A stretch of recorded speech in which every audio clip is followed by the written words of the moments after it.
Please don't abandon our podcast because of that opinion. Don't stop listening, Jim Carrey. We know you're out there.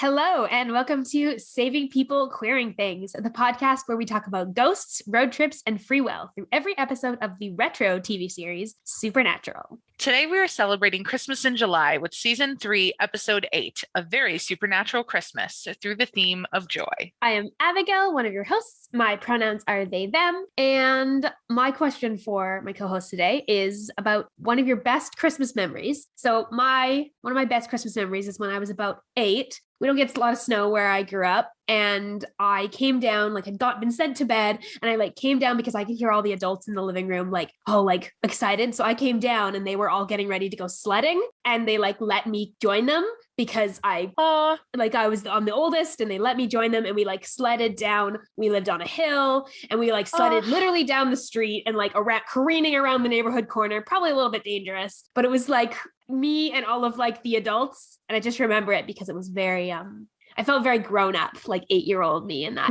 moment. That's so awesome. That's one of my favorite Christmas memories. Elayna. Yeah, so I'm Elayna. Pronouns are she or they. And one of mine is going to be just kind of a general thing that would happen every year. But baking Christmas cookies was the highlight of my year with my mom. It was just always something that we would get super into. Once it was kind of end of November, it would just be baking supplies everywhere, cookies on every flat surface we could fit them on. And it was my favorite thing. I loved it. Oh, the best. So Noah's going to be joining us later, but Katie, would you like to introduce yourself? Yeah. Hi, I'm Katie. My pronouns are she, her. My favorite Christmas memory is probably when I was 8 or 9 years old. And my brother and I, who was just a year older, had kind of discovered that there wasn't a Santa. Really? I didn't know. I'm sorry, spoilers. But we were really yeah, we know it's not real. Yeah, we know it's not real. And so my parents were okay, I guess so. So we went to midnight mass. And when we got back from midnight mass, Santa had already been. And we just thought it just blew our minds. We just thought it was the coolest thing ever. It turns out my aunt and uncle did it, but we didn't know that. But I love that. That's so cute. They were let's keep the magic alive one more year. But we ended up getting to open the gifts that night. So we came home at 1 a.m. and we were able to open all our gifts that night. And I just thought that was the coolest thing ever. Yeah. Oh yeah. Magical. Yeah. That was my niece's final Christmas that she believed in Santa. I was so proud that I did it this year, that year, because I wrote her a thank you note from Santa because I was at that time in high school, I was taking a calligraphy class. So it was on this nice paper. It was all, wax seal and everything. Oh, how and I think she still has it, which I think is adorable. Super cute for both you and for her. Yeah. Katie, yes, as our wonderful guest today, can you tell us a little bit about your experience with Supernatural? Sure. So I've been a Supernatural fan since around 2012. I started watching it on Netflix when it came to Netflix. And I didn't really officially join fandom until about 2015, but that was more I was in a Facebook group and I was in the Monster of the Week Discord starting in 2017, 2018, stuff like that. So I was Supernatural adjacent, but not really deep in fandom. It was still these little niche places. So I didn't get into fandom at large, more Twitter fandom until right when the pandemic started, and so, as many of us did. Yeah. Yeah. So I got into fanfic, started writing a little Dustiel fanfic, and I started making podfics, which are audiobooks for fan fiction. And I have over 100 published hours of podfics out there, most of which that I put on a podcast feed simply for accessibility. And the podcast is called Making It Up As We Go, a Dustiel fan fiction anthology podcast. Which is wonderful. And you should all go listen to it if you haven't listened to it. And if you are interested in fanfic, it's a really cool way of experiencing fanfic through an audiobook format, which is something that I didn't actually know about until I heard about your podcast and a couple of others. And so definitely check it out. We'll put links to it in the... Oh, cool. I'm also doing an Our Flag Means Death podcast called The Gentleman Pirates Library. Yes. So, and we're recording our 10th and final episode this week. I'm really excited. Final for now. Final for now until the next season. That's right. Yes. And by the time this episode comes out, you probably will have released all of the episodes. Yeah. Yep. So Noah's going to join us when we hit our theme discussion. But for now, it is time for our 30-second recap of the season so far and of today's episode. So Elayna is going to do our road so far. I will pull up a timer and you can let me know when you are ready. I make no promises of quality, but I will try my best. It's only 8 episodes. Yeah. So, and most of them are not super important. Yeah. Almost we'll half the season. We are hitting the halfway mark of the season today. All right. Okay. You ready? I'm ready. Okay. 3, 2, 1, go. So they let all of the demons out of hell and they had to fight like the 7 deadly sins. And then Dean had to deal with like his ex and the fact that he has a son that he doesn't have a son, but he does, but he doesn't. And then they deal with Gordon Walker and there's some bullshit with him because he gets turned into a vampire. They deal with Bella, who's like this character, and Ruby is this demon who's there and she's really frustrating. And there's just a lot going on and they're doing their best at the end. I don't know. And like Dean will go to hell in a year if we don't do something about it. That little thing. Yeah, that little nugget. I'm so bad at these. Oh, you're really not. That was actually really cohesive. You got all the bases. I tried. You tried. Well, we put you on the spot too. You didn't have any time to think you were going to be doing that today. So that brings us to our episode recap, and Katie's going to do that today. Okay. So are you ready? Let me know when you are. I am ready. Okay. 3, 2, 1, go. Okay, so someone is stealing people and dragging them up chimneys, and all of those people have the same wreath. So the boys discover that there are pagan gods getting sacrifices. Meanwhile, Dean is trying to convince Sam to celebrate Christmas this year before he's taken to hell. Sam is resistant because Dean is going to hell. We have flashbacks to a childhood Christmas revealing when Sam learned about hunting and the origin of the Samulet, and they get captured by pagan gods, get out by the skin of their fingernails, and end up having a Christmas celebration in their motel room. Whoa, nice. 3 seconds left. That was glorious. A master. Well done. A master. The line, get out by the skin of their fingernails. Yeah, I had to collect myself a moment there. I was like, don't laugh, you'll mess up the audio, don't laugh. Like, keep it together, Darcy. So now it's time for our theme discussion this week, in which we will be talking about this lovely Christmassy episode through the theme of joy. Where do we want to begin with this theme? Yes. Okay. I feel like joy is a really good topic just because I think there was a point that Katie has in the notes about like how this episode is kind of about stolen joy. I wonder if you wanted to say more about that, because I thought that was such a good point. Yeah. So, I mean, you want Christmas to be about joy. Like that's the expectation, but that's not always the reality. So like the kids are expecting the Christmas to be joyful, but then their loved ones are going missing. And, little Sam is expecting to have a good Christmas and then dad doesn't show up. So a lot of it is just expectations not being met. And, not only does it steal joy from these particular situations, but like when the kids' family members are getting stolen and murdered, it not only affects that current Christmas, but it'll affect every Christmas for the rest of their life. Right. Yeah. So, and when you think about like joy and like, especially around something that's so like has so many traditions and stuff like that does have that long-term impact. Like if you have a bad experience at a holiday, that holiday will never really be the same again. Just like Sam. Yeah. Which is like the very real impact of their childhoods is that Sam is like, yeah, I don't want anything to do with Christmas. I don't see that as a time of joy. I don't even think about the potential for there being joy. Yeah. He just sees it as a thing that he has nothing but like a history of disappointment with. Meanwhile, Dean only sees it as what he ever had. So he's trying to suck every little tiny bit of joy out of any experience he's had. So it makes me wonder if like Sam had good Christmases in college. So he can kind of say that sucked. This was fun, because Dean doesn't have that to compare it to. Ooh, that's interesting. And like, it kind of goes along with like, we've talked a bunch of times on the show about how Dean like often tries to like spin the narrative of their childhood in like a positive way because it's the only way he has to cope with it. It's like, he's like, if I can tell myself a good story about this shitty thing, then maybe I'll believe it. If I can tell myself a good story about John, maybe I'll believe he was a good dad. If I can tell myself a good story about like the beer can wreath, maybe I'll actually believe that dad was, present at Christmas. Whereas Sam is like having none of it. Sam is like, no, I'm like, the reality is these things. The reality is that Sam really only had Dean there for him when he was a kid. Dean loved to provide joy for Sam and others, whereas Sam remembers experiencing joy. Dean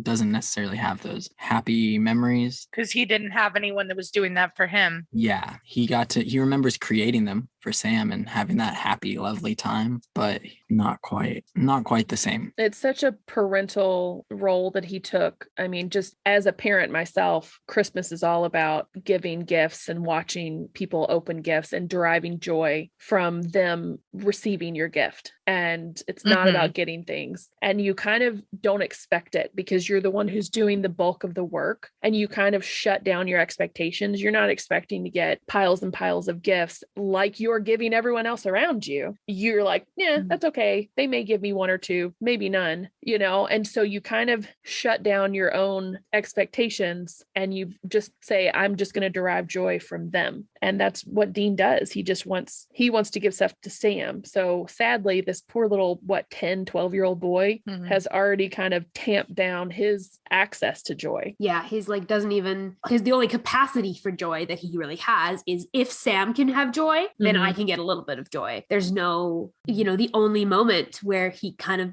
there's two moments where he kind of gets a little bit of his own joy, and it's like when Sam gives him the amulet, and then when Sam sets up Christmas for him in the present day. But he's neither of those times he's expecting it. Both of those times he's shocked by it because that wasn't his role. Yeah, that's an important distinction. Well, and if you notice, he already had wrapped presents for Sam in that party at the very end. He didn't even know the party was going to be happening, and he still was bringing Sam wrapped gifts and was completely shocked that Sam had decorated and Sam had gifts for him. But he was going into that party expecting to have nothing but to give Sam things. Yeah, especially since Sam had made it really clear the whole rest of the episode, like, I don't want to do Christmas. I don't want to do Christmas. Yeah. And so he had for all Dean knew, he was going to try to give these gifts to Sam, and Sam was going to rebuff them because he didn't want them. Right. And he did it anyway because that's the parental. He's like, well, even if my kid doesn't want it, I'm going to still show the kind of care. Like Dean's in some ways still kind of stuck in those patterns from his childhood in the way he relates to Sam. And this season's kind of shaking that up a ton because Sam is trying so hard to save Dean,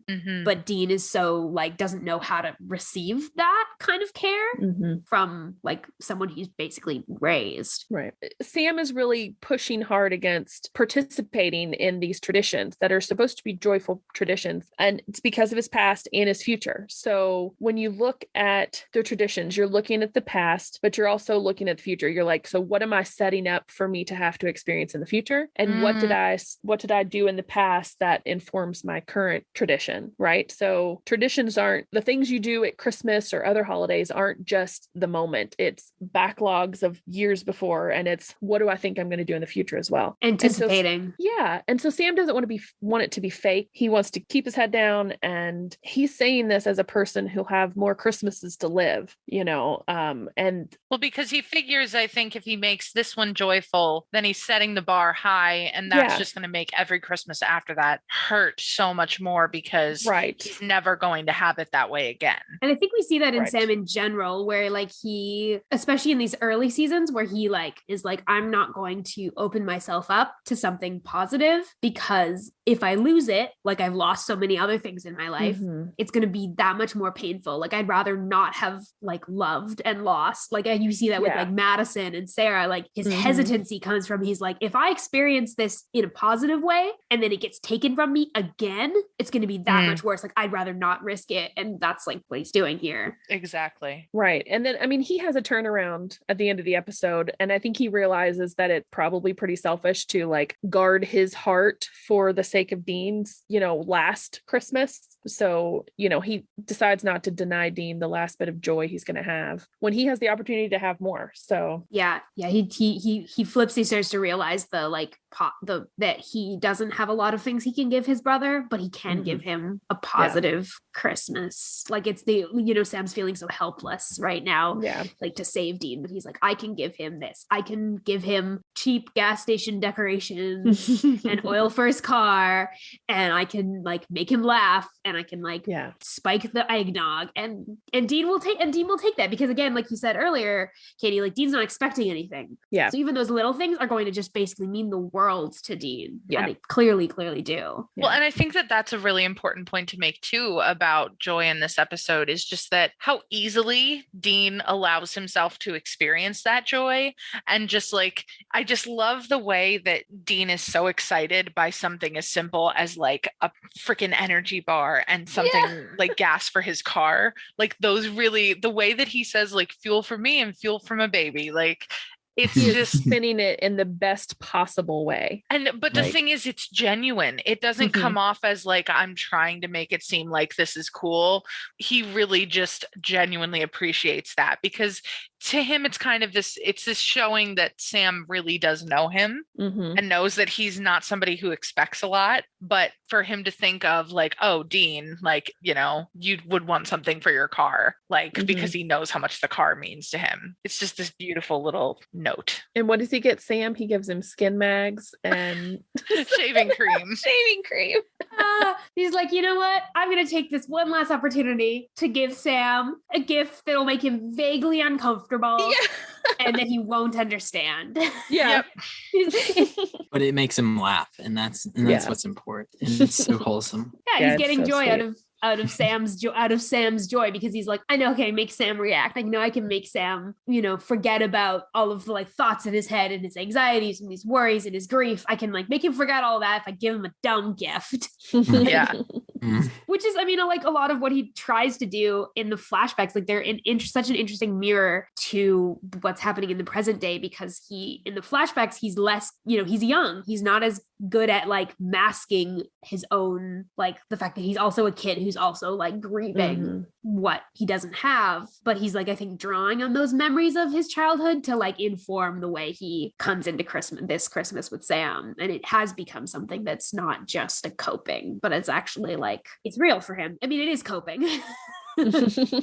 But it's also, there's some genuine joy there. I'm guilty of like giving practical gifts, and my spouse is very much like, no, it's not a gift if you need it, it's a gift if you want it. And I'm like, okay, well, but I need a new vacuum cleaner, and so I want that vacuum cleaner. And and they're just like, no, I want you to tell me something you want but you don't need. You wouldn't need it at all ever, but you want it. And that was the year I ended up with a metal detector that I only used once. So I was like, I don't know. That was a great plot twist. It was bad. Like I used it once and I was like, how does this thing even work? I think it's broken, and I never used it again. But I guess that's like the joy of gifts, is that like there was joy for that moment of. But I could have had a vacuum cleaner that I didn't have to pay for. That's fair.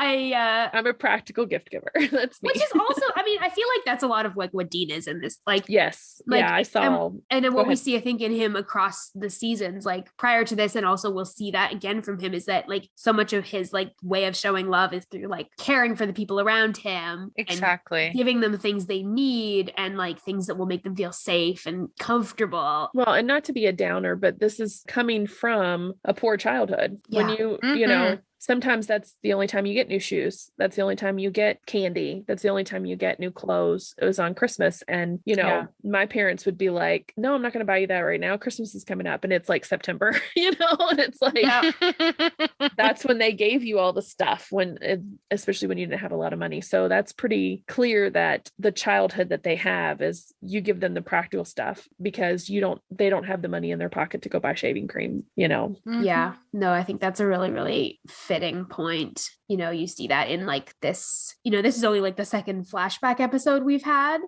And we're seeing them a little bit older than the last flashback episode we had, which was in season 1, which was Something Wicked. Like this one, we're getting a lot more of like what their childhood was really like, which maybe will lead us into, I don't know exactly how this is going to connect to Joy, but I think it's be interesting to talk a little bit about the fact that this flashback is when Sam learns about monsters. Because that's like pretty significant. Christmas forever being associated with the day he learned that everything he knew was not the truth. Very interesting. Yeah, he cried himself to sleep that night. On Christmas. Yeah. Poor sweet boy. Yeah, honestly. he was so precious. He was so sweet back then. Yeah. Well, and if you look at, who's excited about Christmas in the flashbacks versus who's excited about Christmas now, it's flipped, Yeah, which is a really nice, like, kind of mirror to hold. Well, because like you said, like in the flashback, Dean's the one that knows kind of everything that's really happening, and he's the one that feels kind of hopeless about Christmas. He's the one that knows, like, yeah, John's not going to show up.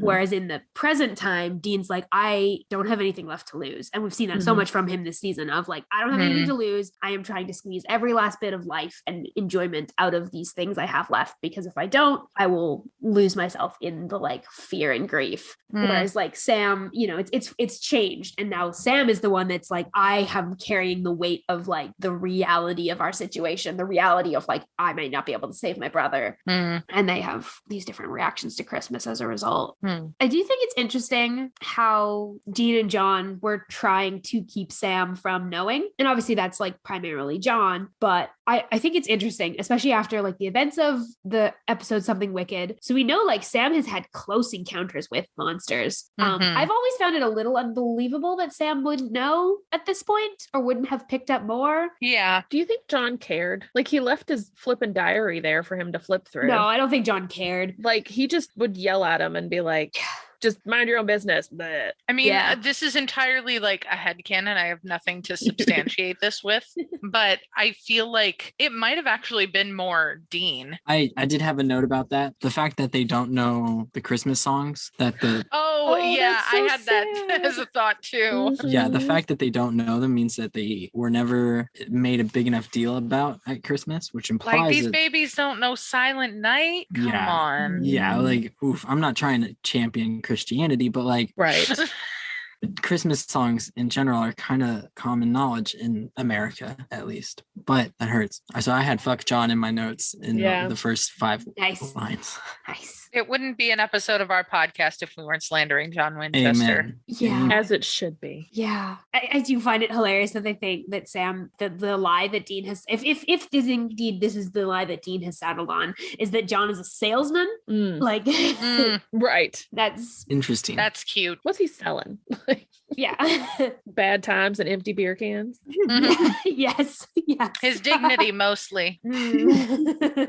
Yeah, for someone who spends most of his time either in a car or in a single room, a motel room with his children, he doesn't really seem to have connected with them very much. I mean, it just seems like a pretty bleak childhood. Yeah. So circling back to Joy, these Christmas traditions and Dean trying really hard to give Sam something to cling to after he's already basically smashed his innocence to pieces. Yeah. Was important to Dean to try to recover all that. Yeah. And like he's even trying to like draw from memories of their childhood to be like, oh, you remember that like wreath that was made out of beer cans? He's like, wasn't that kind of like weird and cool? And he's like trying to pitch that to Sam as like, we had Christmases. Like we had joyful Christmases. Yeah, and Sam's something. like, it was beer cans. It was a wreath of beer cans.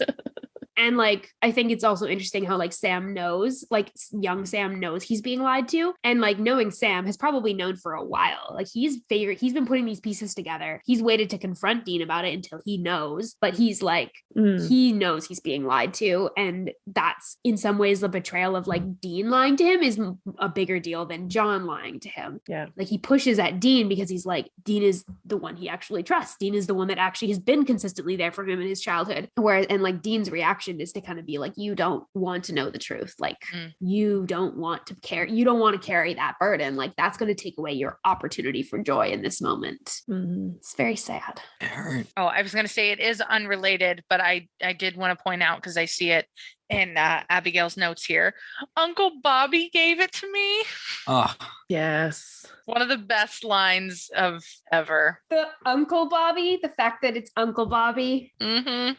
Completes me on levels I can't describe. so fitting. Well, and not So to mention, perfect. Bobby pulls out this little amulet that, you have to think about John's storage locker and trinkets and all the stuff that he has. And like Bobby's house is probably full of all that stuff. And so what made Bobby pick the thing that he was presumably going to give to John? Did he let Sam pick it out? Did he say, okay, kind of go shopping in this little area? And, or did Sam find that's a great it? Like, headcanon. yeah. Right. Like, And did Sam go to him and be like, I want to give something to dad? yeah, I feel like that's really important for kids. Sometimes they want to be, because they receive gifts all the time and they're like, no, I want to give gifts. And like schools will have these little things where you can give, you can buy it and you give parents the little trinkets that are just awful little chintzy stuff. But you have to take it like it's gold. You're like, thank you for my little dolphin statue. I appreciate it. You better be accepting that Oscar. That's right. I remember as a kid, not to make it sad again, but like the fact of like making, Sam having such a hard time connecting with John because John is so absent and so neglectful and abusive. But like the idea of like, he's gotten a gift for John, it's because he's trying to connect. Yeah. I think about even some of my own experiences with like giving gifts to like adults in my life who I really wanted to like make happy or like really wanted to have a relationship with and didn't know how to communicate that as a child and would like work really hard on, like a really detailed drawing or something, like that kind of like bid for attention. And I wonder if the reason that he wants to give something to John and it isn't his instinct to give it to Dean is because like Dean is always there. He knows that him and Dean have a good relationship. He knows Dean loves him. He knows Dean is like not going to abandon him, whereas he doesn't know that with John. He's trying to like ask for that, like say you matter to me. And him giving the gift to Dean is kind of this sign that he's kind of giving up on John being there for him and is instead wants to honor the fact that Dean is. Well, it's interesting because he knows that he knows that he's also been lying to him, but by the end of the episode he's like, Dad lied to me. That's why I'm giving you this. Yeah. It doesn't matter anymore. It doesn't seem to matter anymore that like Dean was lying because Dean's not lying anymore. He gets why he lied at that point. Changes his whole perspective. Do you think this is the first Christmas that John actually did miss? Because Dean said something like he always makes it to Christmas. Like maybe he has always made it to Christmas before, and that's that wouldn't surprise me if that were the case. Well, especially if they're getting older, he feels like he can leave them for longer periods of time. Yeah. And Dean's like probably about like 10 or 11 at this point. I bet this is the second because he gets those gifts pretty fast. Yeah. He gives up on his dad pretty quickly. Yeah. Yeah. But I think this is the first time Sam's called him out on it. Before he let him believe and Sam chose to believe. But with everything that's all combined and changing, he's like, hey, cut the shit. Dad didn't make it, right? Like, okay. Yeah. I wonder if this is the latest in like, like maybe the first Christmas it happened, Sam buys the explanation. Sam goes, okay, there seems to be a reasonable explanation. Like Dad couldn't make it, but there was like a good reason. And then that whole year, there are more and more times where John isn't there and more times where him and Dean are alone. And he started to suddenly pick up on that fact that like, this isn't like a extenuating circumstance. This is a pattern and Dad's not trying that hard. And like, that's a really good point. It's really bleak, really bleak. No joy in their childhood.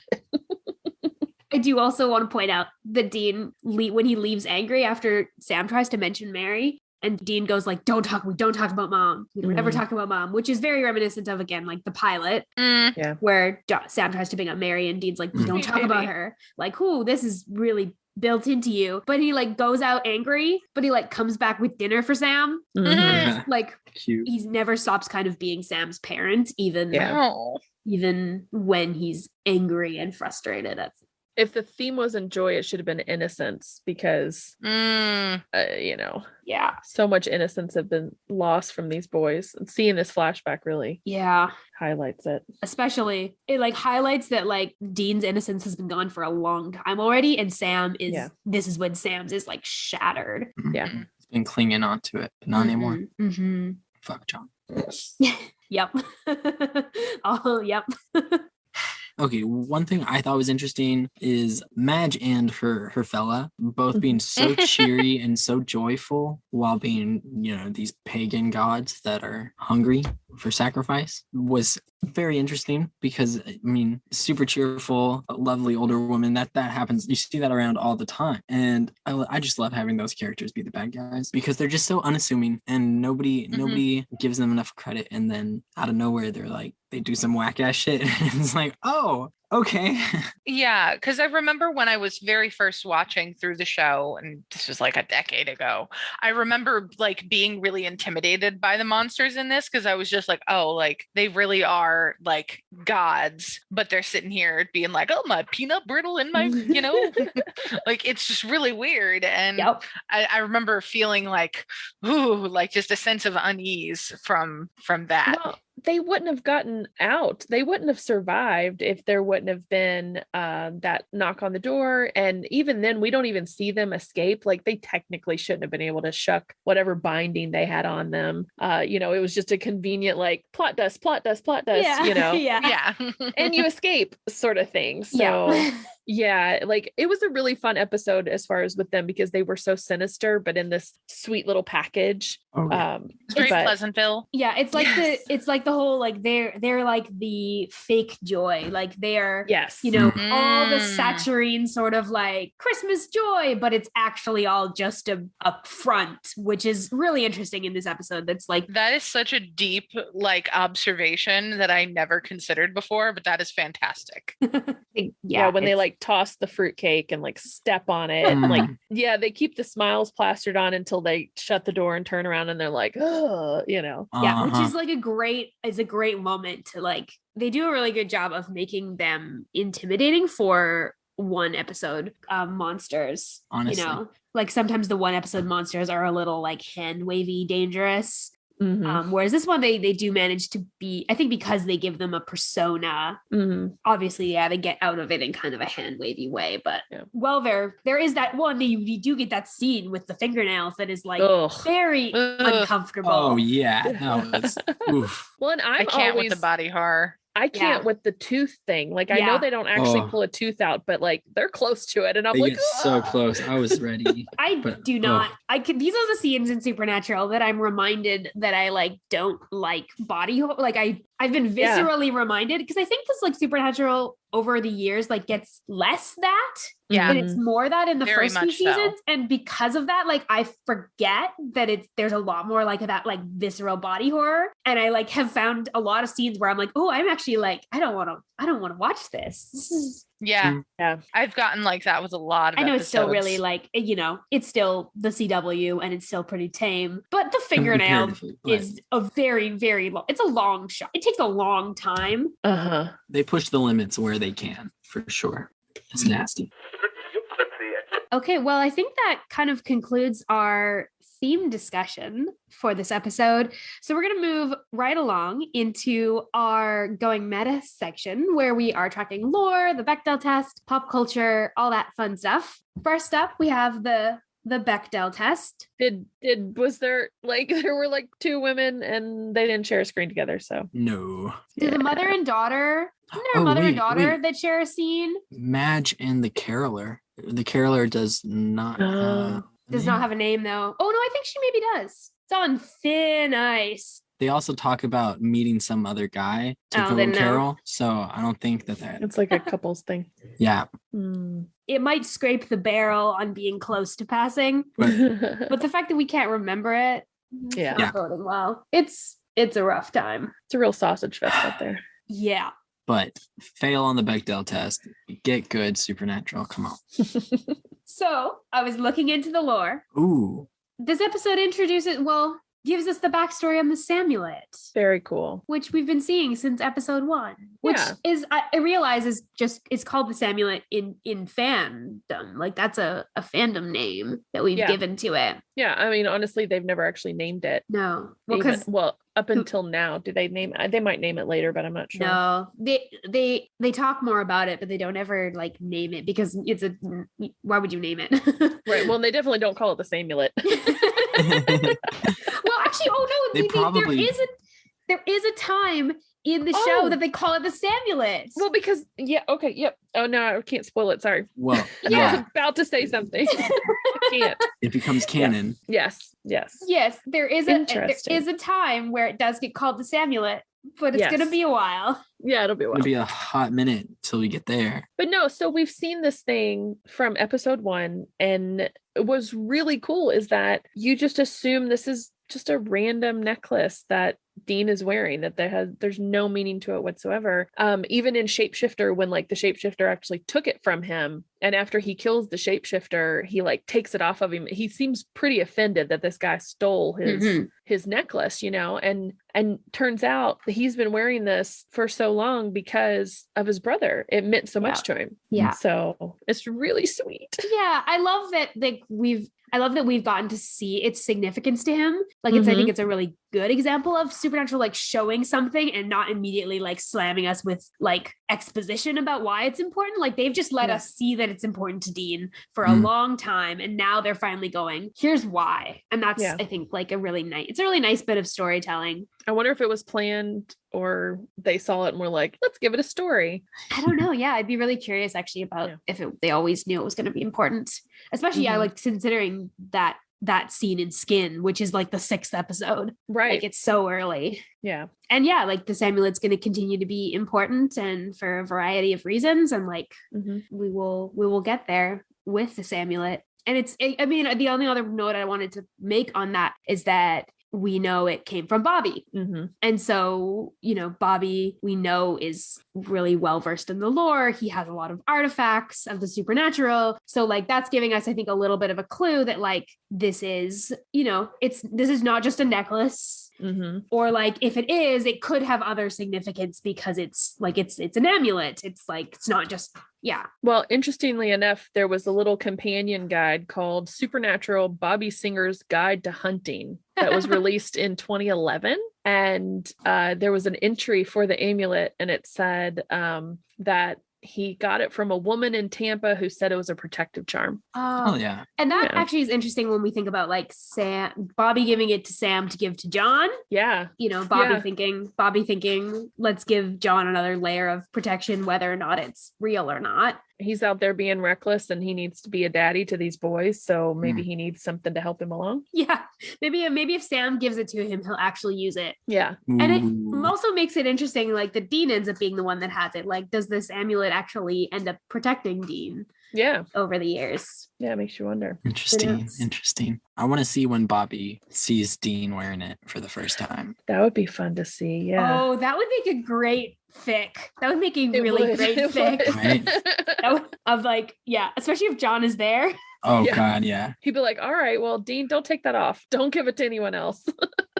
Yeah. As far as lost canon jar for this episode, is there anything that comes up and doesn't get mentioned again? Yeah, I don't know if you can think of anything specifically, Katie, that like is kind of dropped lore. Meadowsweet, maybe? Oh yeah, Meadowsweet. That was the one thing. It's supposed to be this like, oh, pagan gods. Like I know in later cases, they've encountered pagan gods, and I don't think they've ever mentioned Meadowsweet again in the series. That seems to be the biggest piece is like it's kind of hand wavy about how pagan gods work. Yeah. In this episode. Apparently it's extremely common. Yeah. Like if you look up Meadowsweet, it's not rare. It's something that's extremely common. Yeah.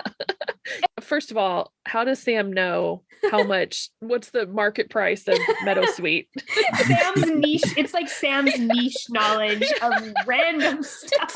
That's what he learned in college. I think that's how we explain everything that Sam knows. Yeah. It's like, well, college. That's what, not to bring up another podcast, but Monster of the Week podcast always says that he didn't go to Stanford, he went to Smamford.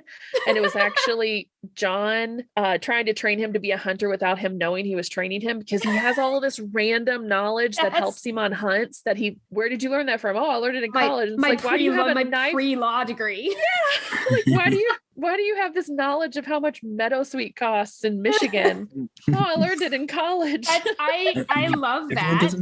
I love that. But yeah, pagan gods, a little bit like they treat them like one-off monsters. Yeah. And So there are some inconsistencies with later stuff, but it's nothing like huge, nothing that like they really have to retcon later. I don't think. Yeah, I think when you get into it later and like Christianity is the Christian stuff is the soup du jour and the pagans are like underneath them, you're like, what are we doing here? But yeah, no. Yeah, but that's like a supernatural inconsistency all across the board. Right. But yeah, they're treated as one-offs that they could just kill with no repercussions. Yeah, which is, I guess that is the inconsistency, because there will be later instances where that will not be the case, or pagan gods will be much more powerful. Like, this is not that hard of a hunt. Yeah. Because they didn't have time in this episode. They needed to spend 50% of the episode doing flashbacks. So they really didn't have a lot of time for the actual plot. Yeah, they needed to wrap that up pretty quickly. So yeah. Which is fair, because I mean, I'm more interested in the flashbacks of this episode anyway. Yeah. Honestly. Moving to pop culture, they talk about like Dean calls Sam the Grinch, and like that is referencing the show, the version of that they would have seen would have been the 1964 animated Grinch movie, How the Grinch Stole Christmas, which is, I really loved that reference, because like that's the story of the Grinch that I grew up with. Like, we had a VHS that the case had like, literally the case was like worn to shreds, because it was like one of our favorite Christmas movies as a kid. I watched that like probably like several times every Christmas season. It was in our box of like VHS Christmas movies. It was my favorite one. And so like, I loved the idea of like Sam and Dean, like that's a Christmas reference that they get. Like, that's something that they've seen is honestly, in my opinion, far superior to any other version of How the Grinch Stole Christmas than any other one that's been made. I will not be convinced otherwise. Whoa. Taking some bold swings at Jim Carrey's. You know what? I will. I'll take some bold swings at Jim Carrey's. Do it. I think it's better. But, please don't abandon our podcast because of that opinion. Don't stop listening, Jim Carrey. We know you're out there. About Jim Carrey listening to our podcast, but yes, he's a Jim big Carrey. Supernatural fan, actually. He is, yeah. He's a Sam fan. Sam Stan. That would check Jim out. Carrey. That would check out, honestly. So Dean says something about a demented chimney sweep, and Sam is messing with him and says that it's Dick Van Dyke. And Dean looks confused. And so first of all, our little pop culture baby who knows all of the random references doesn't know that Dick Van Dyke, it was a chimney sweep in Mary Poppins, which I kind of get, because it seems like Mary Poppins would be like the one movie that Dean's like, I'm not watching that. Would it's refuse. a chick flick. Yeah. But then why would Sam know it? Because unless Sam's watching it in Smamford, then he wasn't watching it because he was always with Dean. So and if he had watched it at Stanford, it's Smamford, unless he's watched it with, maybe Jess made him watch it. But if he'd watched it with Jess, would he really have made a reference like that? Right. Because that would have been probably too painful. Like, he doesn't make references to like things about him and Jess like ever. Yeah, maybe it's just some sort of cultural osmosis. They just kind of learned it somehow. Maybe. Though I do like the idea of like, I do think that maybe Sam's secretly watching certain pop culture things that he didn't get to watch at Smamford. He's just like catching up on. I have a headcanon, and KJ from Supernatural Opinions and I have talked about Sam's music choices at Smamford and been like, that's when Sam branches out and is like, I am tired of this classic rock. I'm going to have my own music tastes. And then he comes back and Dean's like, you have different music tastes? What's that?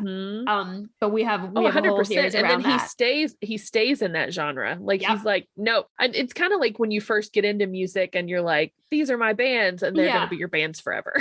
That's how we feel about Sam and his bands. And I think it's hilarious. And I wonder if it's that also, like, I wonder if in the same way that Sam did that with music, he also did that with like pop culture. He was like, I'm going to watch all the things that Dean and John would never have watched. Yeah. I'm going to catch myself up so I can understand regular pop culture references.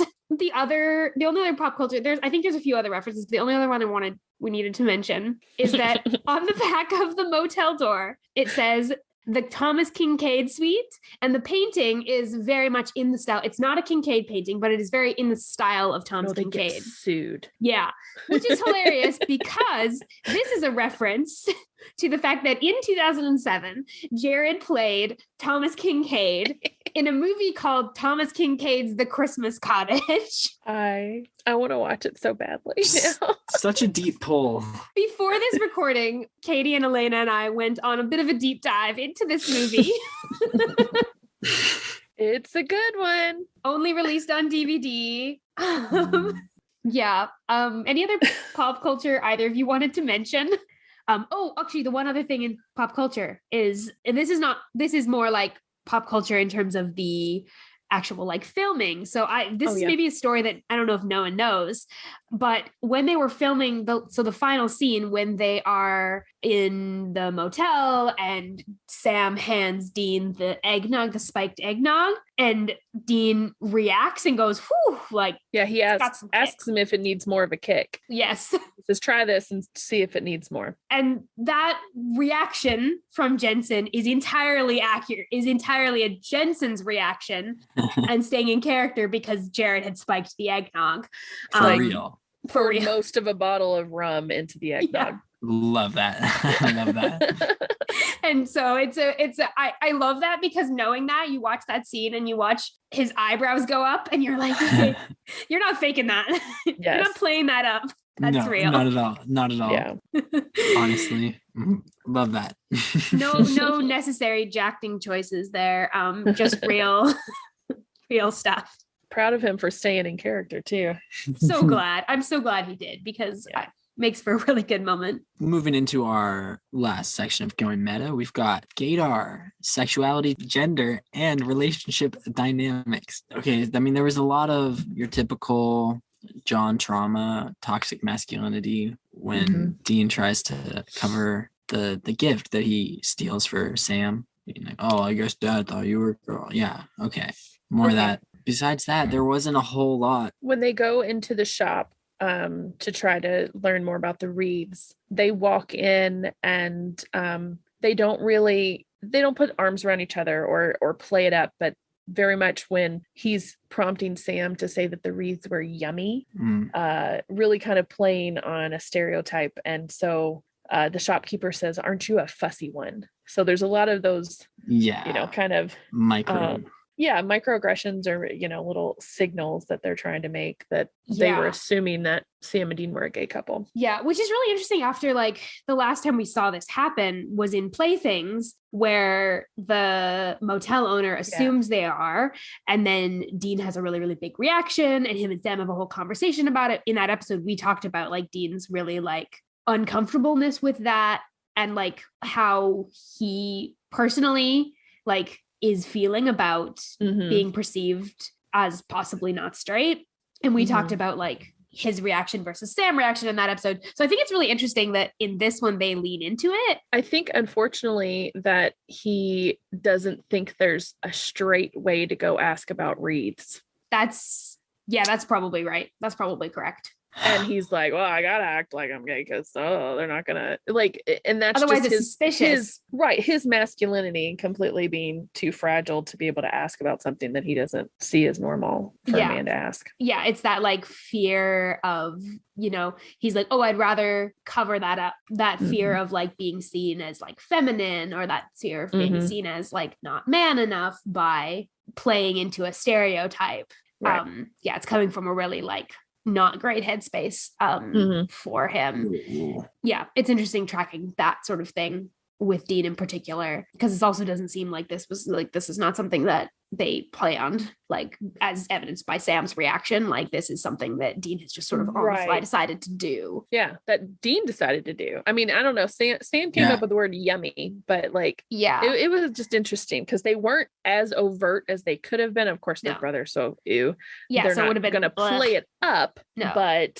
But they're basically like, we're gonna plant this seed and allow you to think all of these things. Yeah. Which is just very interesting after other times that they've reacted like very distinctly to be like, if anyone else puts it on them without whereas I think it's it's the combination of like a tactic and to get information and still seem like carry on this like masculine persona in 2007 that they feel is necessary, particularly that Dean feels is necessary.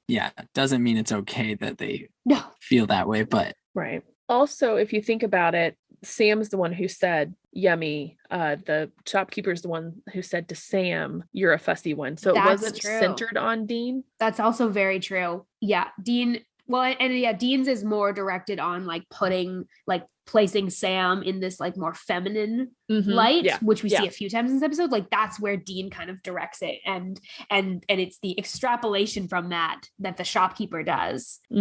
Again, like I don't think intentional on maybe anyone's part in this scene. It's like a combination of like choices each character is making and then the readings that they're bringing to it based on the context and based on like what they're doing. It's another interesting one that's kind of subtly there. And then, but yeah, like unlike in Playthings, there's no conversation about it afterwards or anything. I think maybe from Dean's perspective, Dean's masculinity is not threatened in this. And Sam, we've seen, doesn't take the same threat when these comments are made about him. Usually he's more likely to shrug it off when Dean makes these comments or when other people make these comments. He's less likely to feel the need to like come back to it, whereas Dean usually comes back to it and is really like struggles when his masculinity is called into question or his like heterosexuality is called into question, which is interesting. And we're gonna like track that like across later seasons as some kind of interesting progressions of that. Interesting new characters show up. Sometimes we'll have some interesting conversations about certain relationships and interactions. That all sort of kicks off. How many times can we find ways to reference Cass in pre-season 4 episodes? How many episodes? Any other things that you want to say about Gaydar? I'm good. Okay, so as we're winding down this episode, it is time for our episode mixtape, where everybody gets to share a song that they feel embodies either a character or a moment or, you know, even just a vibe of the episode. So what do we have for this week's mixtape? So the song that I have is Don't Throw All the Good Things Away by Need to Breathe. It very much had this like feeling to me of like Sam and Dean in this episode are having this like conflict about Sam's like, it's so hard for me to celebrate like Christmas or like make new memories because all I can think about is that these are the last ones. And that's the exact reason why Dean's like, this is so important to me. And this song is about that. It's about, there's a line that says like, now's no time to be giving up our history. This house is going up in flames. Am I something you would save? Oh, which, yeah, it's a sad song thematically, but it's a surprisingly, even though our theme is joy today, it's a surprisingly sad episode. Yeah. Katie, do you have a song? Yeah. So in that kind of the same theme, I was a real basic Supernatural fan and picked Drowning by Radio Company. Yes. We love a good Radio Company song. Oh, good. Because, just thinking about both Sam and Dean are just kind of barely hanging on. They're like, don't force me to do this thing or don't force me not to do this thing because I'm going to drown. I'm barely hanging on here. This is, and so it's just really interesting to look at just how bleak and sad they are in this whole episode that's supposed to be light and fun. And, there's a lot of fun moments, but the undercurrent is that they're both just hanging on by the skin of their teeth. Yeah, it's really weight. They're both carrying this like weight in totally different ways. Yep. Yeah. That song really works. That sounds like a really good pick. Yeah. So mine is in tone, it may sound a little bit off because it's more of kind of like a upbeat tune, but it's Christmas Without You that's sung by Kenny Rogers and Dolly Parton. One part because it's a Christmas song. And so, it fits well with that theme, but also just the song for me has always been like a very nostalgic Christmas song. It's like, that's the song that feels like Christmas to me, but it's also in its lyrics, it's literally like these two people singing to each other about how hard it's going to be to celebrate Christmas without each other. And so it's just this really like heartfelt, like emotional song. And it fits very well with the theme. Like, I feel like you could easily use this song and like impose it onto the last scene of the episode and it would fit just as well. Sad but accurate. Yeah. That's really sweet. My song that I would like to throw out there for the episode mixtape, I mean, we're releasing a Christmas episode in July, so I think I have to pick the song Christmas in June by AJR just because it fits. And it's a really wholesome track that talks about, I really want to make you my priority over everything else. and spending time with you. I really want to do that, but I've also made these commitments. So maybe can we reschedule our quality time and that'll work. But really in the end, you mean the most to me. So it works. That actually works on a bunch of different levels. Mhm. Yeah. It's both wholesome and also sad. Yeah. It hurts. It hurts in a good way. But AJR, shout out. They're phenomenal. So that is our episode mixtape for this episode. As always, we are collecting these into a Spotify playlist, which we will be releasing at the end of the season. And you can find previous season's episode mixtapes on our website. Woohoo! Well, so our last segment for today is our blessing segment. And this is where we each get a chance to pick a character from the episode and bless them for any reason. It can be a really serious blessing. It can be a connection that we've made with them personally. It can be something more lighthearted. We can bless a character that we really sympathize with, or a character that we really want to view sympathetically, even if they make not so great choices. So there's a lot of space here in blessings for any of those kind of interpretations. Yeah. Who would like to start with their blessing this week? I could go with mine. So mine is going to be this week for Kid Dean, specifically Kid Dean, because he just wants so much to give his brother a Merry Christmas. And I feel that like deeply as somebody who like had, nieces who were like, old enough to be like younger siblings to me. Like, I just remember when like, we had a lot of really like hard financial times growing up and stuff. And so I remember that feeling of like basically teaming up with my mom to try and make sure we like gave them a good Christmas, even though we didn't have a lot at the time. Yeah. And so just whenever I watch that scene with Dean and he just feels so bad about the presents, I'm just like, you sweet child, like you're trying to be the best big brother in the world and you're doing it with limited resources. And I just think that deserves a blessing. Yeah, that's lovely. Katie? Oh, well, I'm going to go from that really nice thing to bless Sam's fingernail, because poetry snaps. Traumatic. So traumatic. I can't imagine how he's healing from that. Like, how many episodes is he going to have a bandage on his finger? Oh like, my God. How long is it going to take to grow back? I can't deal with nail horror. Yeah. It's a small thing. Like, we don't always talk about the like small injuries that they have in this story all the time, but like those are not, I don't know. No. For most people, those would not be insignificant. Yeah. And if he's right-handed, that was his right hand. Yeah. So, I mean, like that's his pointer finger on his right hand. Like, yeah, I've had that happen to me. Yeah. My daughter lost her fingernail because she broke her finger. She broke her thumb and she lost a thumbnail. And she was only like 4 too. So it was awful. Oh gosh. Oh, that's rough. Poor baby. Yeah. Yeah. So bless that boy's nail. Bless that boy's nail. Poor child. I'm gonna take it from there, and I'm gonna also bless Sam, but I'm gonna bless Kid Sam. Okay. Listen, we're a mix of the happy, the sad, the feels, and all the good stuff, and the fingernails. And the fingernails. Yeah, the feels and the fingernails. The feels and the fingernails. The summary for this episode. But just I'm thinking about Kid Sam and about like I really am delighted by the fact that he's just like allowed to be like a mopey kid. Like he's allowed to be like, I feel pissy and sad and frustrated. And he's not trying to put on this like brave face. He's just saying what he feels. And what he feels is that this sucks because dad's not there and Dean's covering for him and everyone's lying to him. And he just wants to have a Christmas because he's a kid. And I don't know, blessing to Sam and kids who are expressing their real feelings about really shitty situations because they, deserve to be allowed to feel shitty about that because they don't deserve those situations. And those kids should not be expected to like put on a brave face when things suck. Amen to that. Noah, do you have a blessing? I would really like to bless Dean's teeth because his jawline could have gotten real jacked up this episode, and I'm really glad it didn't because that would not have been pleasant to watch. We already saw enough, and the confidence that he has to you're gonna go get that with the pliers in his mouth, iconic. Just taunting them more like get this shit out of there, please. I'm very glad that they are still good for now, and hopefully will continue to be there for a bit longer. Oh yeah, a full mouth of teeth. His Fingers glowing crossed. smile. Good Lord. A blessing for Dean's teeth. Blessing for Dean. I feel it's fitting that we blessed both kid versions of the kids and a body part that was almost gruesomely, well, in Sam's case, was gruesomely removed. Yeah.